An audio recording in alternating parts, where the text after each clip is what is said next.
Had you ever encountered more of these sort of human-looking, quote-unquote, aliens? Yes, quite a few instances over the years, and it doesn't surprise me. I mean, again, if what we are dealing with here is extraterrestrial visitation, and I'm conscious that there are competing theories out there, time travelers from the future, something from other dimensions. But if we are dealing with something that is extraterrestrial, then absolutely this is going to be sort of multifaceted. And why would we think that any civilization with the technology to travel between the stars couldn't figure out a way of walking among us?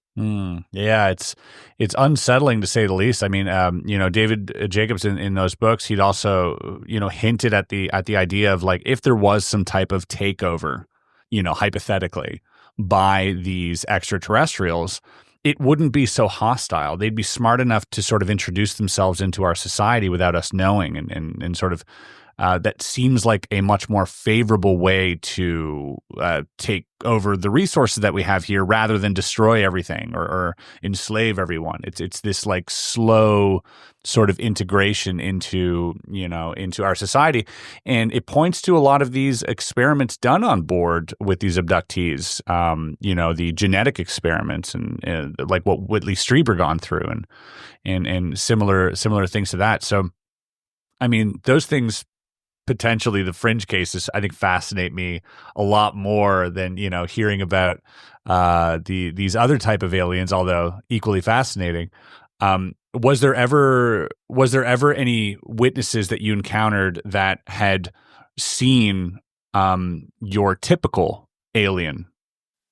Sure, yeah, I had cases like that, and people would talk about the so-called greys, but a lot of this was under hypnosis.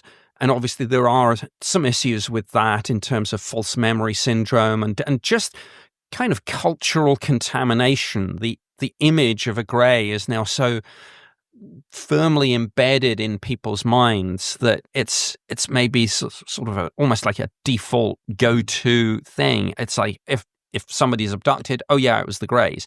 And you wonder, again, like any civilization with that technology probably can appear to us however they like, or can make us see things that are not there, and it almost becomes, I'll use this analogy with you deliberately, but like the magician's trick. You're looking at the hand that the magician is saying, but what you should really be looking at is what the other hand is doing.